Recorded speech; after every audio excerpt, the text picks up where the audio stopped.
Hasan Basri өзүнүн сөзүндө айткан экен, о адам баласы, сен бир канча күндөрдөн турасың, күн өткөн сайын акыретке жакындайсың. Ал эми дайыма адам баласы эрте менен уйкудан турганда, ошол күн эгер сүйлөсө, ушинтип айтат экен деп алымдарыбыз айтат. Мен жаңы күнмүн дейт экен. Мени ол жолу пайдалангын, мен экинчи сага кайтып келбеймин. Демек бул күн өттү, эртең кайтып келбейт.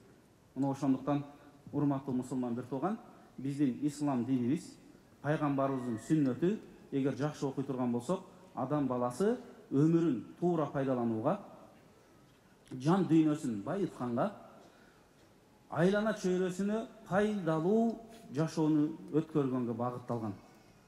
Пайгамбарыбыз саллаллаху алейхи вассалам айтат, күндөрдүн бир күнүндө сахабалар менен отурганда, атадруна манил муфлис, силер билесиңерби кайсы адам банкрот дегенде сахабалар жооп берет, ал муфлису минна я расулаллах ман ла дирхама ва мата'алаху. О Аллахтын элчиси, кимдин акчасы жок болсо, товары жок болсо, ошол банкрот.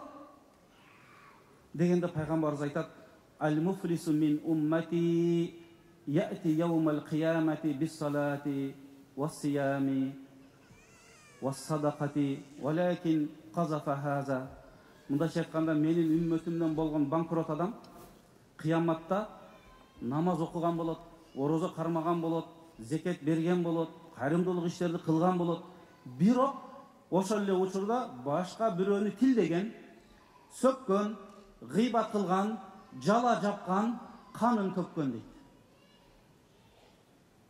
Кимди тилдеген болсо ага соону берет, кимди урган болсо ага соону берет, кимге жала жапкан болсо ага соону берет. Ошонтип баарына соопторун берип отуруп, өзүндө бир да сооп калбай калат. Бирок ак адамдардын эсеп китеби бүт элек.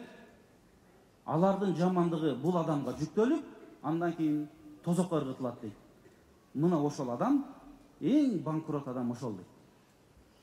Ошондуктан бул жашоодо өмүрдү туура пайдалануунун дагы бир жолу биз тилибизди сакташыбыз керек. Жаман сүйлөгөндөн, гыйбат ушак кылгандан, бирөөгө жала жапкандан. Биз жүрөгүбүздү тазалашыбыз керек. Жүрөк ооруларынан. Жүрөк оорусу дегенде биз инфарктты, инсультты айткан жокпуз. Балки ошол оору менен, инфаркт, инсульт менен ооруп, сабыр кылып өтүп кетсе, ошол оорусу кафара болуп, ал адам бейишке да кирип кетет.